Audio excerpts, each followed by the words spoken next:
Hello, the 31st here, how's it going? Welcome back to another video, might be a PowerPoint, who knows. Today, I'm going to talk about the legendary beasts, their myths and origins, and the general state of them. This video is something I've been meaning to make for a while, but it was kind of brought about by GatorX's recent video on them. Because it seems like the legendary beasts are far more complicated than the basic story we're fed. For a start, they are one of the most common legendary Pokemon. Almost as common as the legendary birds and the Eon duo, who are both canonically able to breed. And the birds are just normal Pokemon that are very strong and very rare. The Eon duo might be the same as well, we just don't have as much information about them. So just how common are the beasts? Well, due to the nature of the Pokemon timeline and multiverse, it's always going to be hard to say. But based on how they show up multiple times in the wild, as well as trained as parties, it's fair to say there is a decent amount of them. In the main games, there are 4 different trainers besides player characters that have legendary beasts on their team. In Heart Gold and Soul Silver, Darash of the Frontier owns an Entei, while the player is also able to have one. At the Battle Maison in Aurus, Evelyn has all 3 legendary beasts on her team. And at the Battle Frontier in Emerald, there are 2 different brains that possess beasts. Spencer has a Suicune, and Annabelle has both Raikou and Entei. This is even more compelling when in the Alola region, Annabelle shows up in the battle tree and still has both of them on her team 20 years later. Additionally, there are shiny versions of the legendary beasts that are said to guard Crown City. And these are canon in the games due to the Zoroark tie-in event. And obviously they can be caught in the wild in all of these games. And that's just the main series titles.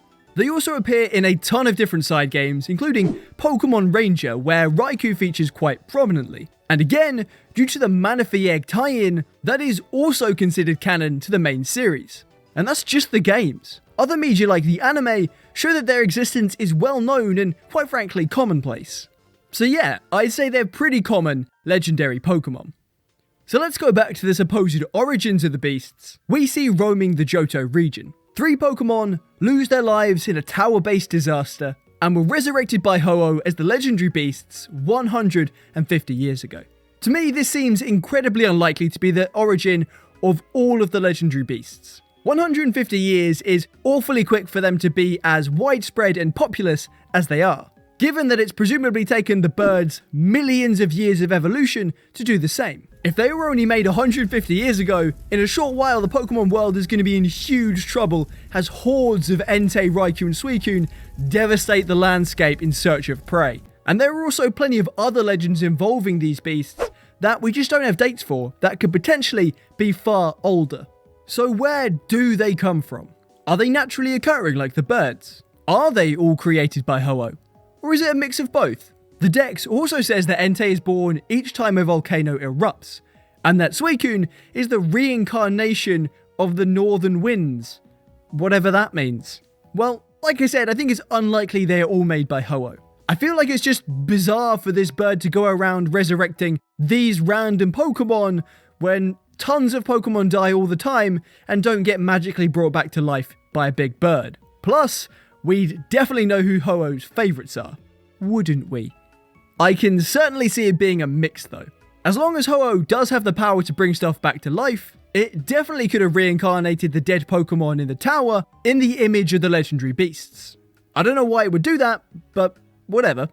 The problem is, the power of resurrection doesn't seem to be possible in Pokemon. Xerneas is often described in a duo with Yveltal as life and death, and not even it has the power to bring the dead back to life. It is merely capable of healing the wounded. I guess the clincher for me would be if we get something like a Let's Go Johto.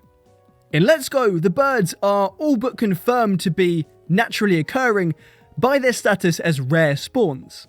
If we see a game where the beasts get the same treatment, for me, that would clinch it.